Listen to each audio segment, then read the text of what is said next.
So in the last video I did try to do a quick overview, although that's hard, of the first part of my mold avoidance story, where it's mostly like the good part, and then after that I had some difficulties that I'll talk about in this portion. But I mean, even in this, I want to note that even when everything is going bad because of comorbid health issues that may or may not be caused by mold, avoidance is usually necessary, if not sufficient. I don't know. That's kind of a catchphrase I would use a lot if I was a mold coach or if I was a health coach relating to this illness, because I'm not saying it's not sufficient for a lot of people. A lot of people fully recover from mold avoidance. But what I'm saying is, if you have some comorbid structural issue and you need to get surgery, you might need to get surgery, but that doesn't mean you don't need good air. And even if you can't afford access to good air, like is something we've had financial issues making that true, it doesn't negate your physical need for it, which is, I think, a lot of the source of the like conflicts and discussions in mold groups, is one person saying, well, I can't afford to do avoidance, and someone else saying, well,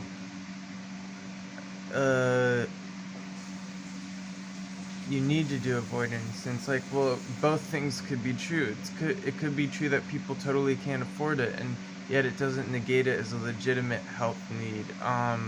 So I don't have answers for people in that place, but I can say that I don't think it helps to sugarcoat or not talk about how necessary it is, but it also doesn't help to, shame people for not doing things they need for health. Just as if someone couldn't afford insulin, we won't tell them they don't need it, but we also shouldn't shame them for it. Anyway, that's a little tangent. But so the second part of my mold avoidance story starts after I told you I was doing really well in Death Valley and also parts of Nevada I won't disclose, in the high desert in BLM land, and like really well relative to where I started and making upward progress. And then around March 20th, 2020, or a little later, maybe March 21st or something, I got what we think is most likely COVID, although I didn't test positive at the time. I don't really care to go into all the details on why I think that. It was just a really nasty bug. It landed me in the ER with blood pressure and heart issues and breathlessness, although my O2 was fine and the breathlessness was because of the heart and blood pressure issues. And a fever and the fluish symptoms and all that comes with it. So it basically knocked me down, even though I was camping in pristine air. So I think it's another example of avoidance can be necessary but not sufficient. I was in pristine air, I'm sure of that. I trust my own judgment at that point in time, and yet I still got very sick. It would have been worse if I was not in pristine air, though. Like at one point during the illness, before I went to the ER, I went to a moldy Airbnb because we couldn't handle camping and caregiving while I was this sick, and I got even worse. Then we moved, after my ER discharge, to one of the only actually good, relatively mold-free apartments with good outdoor air I've ever had, a short-term stay, and that was lucky. It helped make things better than they could have been, I'm sure, and yet this still knocked me down, way down on the power curve, as we call it, like a health bar in a video game or whatever. And it accelerated, I think, the damage to my ligaments that was already there and maybe caused more ongoing inflammatory damage so it knocked me down quickly to bedridden, but it caused also neck problems that I think, like, the full effects of it took months and more to see totally unfold. And so after that, yeah, I was just in that short-term rental, and I was mostly bed-bound, although I bounced back. It was like up and down a lot with this bug and the long-term effects. It bounced back a little. Sometimes we would go to more pristine air in the high desert, and I would feel a bit better, but it sometimes more than a bit better. Sometimes I get back my walking abilities without POTS a little bit, but for the most part I was a lot worse, even when going to pristine air after COVID, and yet, like I said, it would have been worse if I wasn't in pristine air, and fluctuations, like going into a worse building, would make me even worse. So it's kind of tough, because sometimes with avoidance, it's like there are times when you're treading water essentially and you're not making progress, but treading water is better than drowning. Although, I mean, I can see how people who are really tired of treading water would want to give up, and I've been there. So like I said, yeah, ran out of space for a second. I'm gonna edit this together. Treading water can be tough, but I think I would have been doing a lot worse without being in a decent house with decent outdoor air. But this bug is nasty even on its own.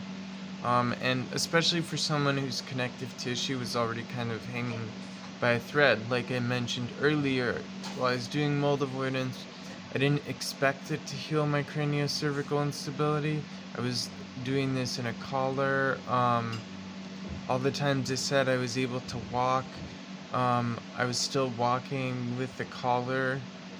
But I mean, it was still a major improvement from at home, where I was also collar bound but wasn't even able to walk or sometimes sit up or whatever. Anyway, so we're in Nevada. We're staying in a house in a rental, short-term rental in a on the edge of the desert, near a bigger city or town, and we also did some day trips from there to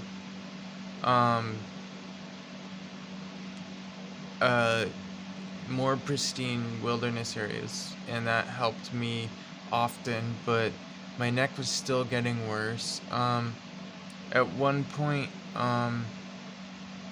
we started making a plan to move permanently to where we want to permanently live, and also to get together like a PCP, primary care doctor, and pain doctor, and all of this in that place where we're gonna try and live permanently before going east for the invasive cervical traction test, and then what I thought would be a quick trip there for that, and then surgery. So we decided on northern New Mexico for a lot of reasons. I mean, partially, like, there's more than one place that is pristine, so I'm not saying I would choose where to live solely on superficial reasons like aesthetics or I like it, but if there's more than one pristine place, and then, you know, and they have equal potential, then you might choose the other one based on what you just like about it. And there are a lot of things I like about northern New Mexico culture-wise, and I like seasons and mountains more than desert, and so we're looking at places, you know, in either the high desert or mountains in northern New Mexico. near Taos, but also near other areas higher and more remote mountain towns. And we went there and stayed at an Airbnb to quarantine and start looking at housing in about August 2020. And even though the main objectives were to start preparing for surgery and stuff, and the main objective once we got out east was to deal with that medical stuff, I was still doing some level of mold avoidance, even if it wasn't as strict as I'd like it to be. And so I think it's worth talking about that, what it's like to always be doing some level of avoidance, even when you're not doing perfect avoidance, because like I said, again, that phrase, necessary but not sufficient for healing. So even if you're doing other treatments, again, we're still thinking about our environment, modifying it for health, way more than the average person would be, or even the average sick person. So yeah, New Mexico 2020. The outdoor air at that Airbnb was great. The indoor air was terrible, but I just camped outside on the property, which is, it's amazing when you find someone who will just let you camp outside and only go inside to shower or whatever. Yes, there's just really bad building mold, but the outdoor air was great, and it's nice to be somewhere a bit cooler than southern Nevada in August. And then we had to leave, and also fire season started, so we stayed in a hotel in Albuquerque for a little bit during some of the worst of the smoke, because I react to smoke more than an ordinary person. New Mexico didn't even get the worst of it. And Albuquerque has some pretty good spots, and there are some new hotels that are pretty good. I'm not someone who, I'd rather be camping in pristine wilderness than staying in a hotel a lot of the time. But if you can find a really good new hotel, they can have very decent air, and you can at least not go downhill. And it's nice to get to take a shower, a warm bath, and especially when you have spinal issues like me, sleep in a nice big regular bed. And we did that, and then after that, while we were looking for housing more, we went back up to camp in the mountains in northern New Mexico in a lot of September, and then during our housing trip, and a lot of the time we managed to avoid the worst of the smoke up there. We, that was fairly pristine. We also, that was off-grid, so we weren't paying anything, and it was nice. We also eventually stayed in a campground that was way lower down, near some hot springs. That was really good air, and the hot springs are really helpful. I can really highly recommend them. I'd love to just live next to a hot springs place. Hot tubs are beneficial too, because of the heat, and also because chlorine helps with decontamination. But hot springs, often the combination of minerals in them and the heat soaking really deep in, helps everything from like rheumatoid arthritis and connective tissue problems to mood issues and sleep, because of the lithium and magnesium helping with lower glutamate in your brain. Hot springs are like something I think probably almost every sick person and every mold avoider could agree on is a beneficial treatment, and that's rare for everyone to agree on something like that. Anyway, we ended up finding a short-term rental. But for right, and then flying out shortly after that to northern New Jersey near New York City, and New York City is where the procedure was. And so we the short-term rental didn't turn out to be good. It was hard for me to vet things when not spending much time in them, but luckily we had a great landlord that time who allowed us to break the lease upon finding someone else. And so we were just out east. And since I did this procedure and failed it, sort of, like I talked about in previous videos, we needed to stay out east anyway until I got surgery. So, mold avoidance out east. Again, I don't want to give out hyper-specific locations because I just like to talk about the general process of avoidance, and I think people can find their own locations. I can tell you that in northern New Jersey, apart from Newark, which we haven't been and explored really, there are a lot of good, pretty good towns with pretty good air. A lot of it didn't feel as healing in these suburban areas as wilderness areas are. But I'm talking about avoiding the major toxins. But for me, even being in indoor environments that are pretty good for most people is often not good enough, and so that's tough. And then not being in really, really amazing wilderness areas is tough. We did we did finally find some like state parks near us, sort of near us in northern New Jersey,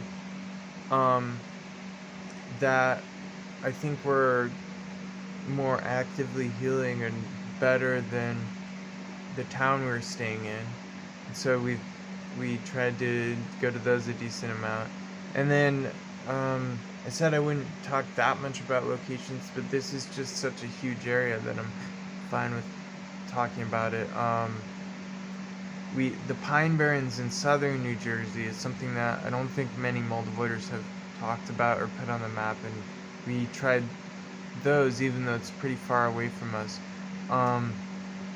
and found many good spots there, or very good spots even, although the camping park, the state parks and stuff weren't open for camping during this time, just day use.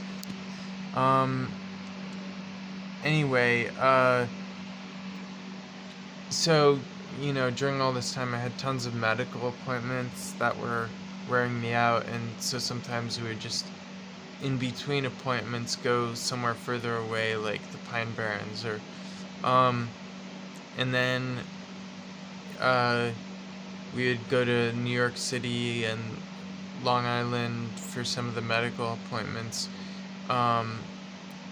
and I found lots of parts of Manhattan to be surprisingly okay, which people who are not mold avoiders might be the most surprised about. Since I've been saying the problem is generally industrial civilization. That's true, but there's always exceptions. We don't know exactly what the specific toxins are people react to. Some people think that the sea breeze in Manhattan helps.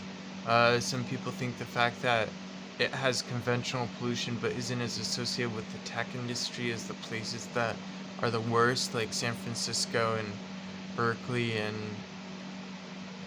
Dallas, I don't know, is part of it. I can't get into guessing about or theorizing about why it might be a bit better, but it was. And seasonal differences are a major thing too. Not saying it's great, and we couldn't afford to live there anyway, but I'm talking about for short medical appointments. I found the Long Island to be worse though. And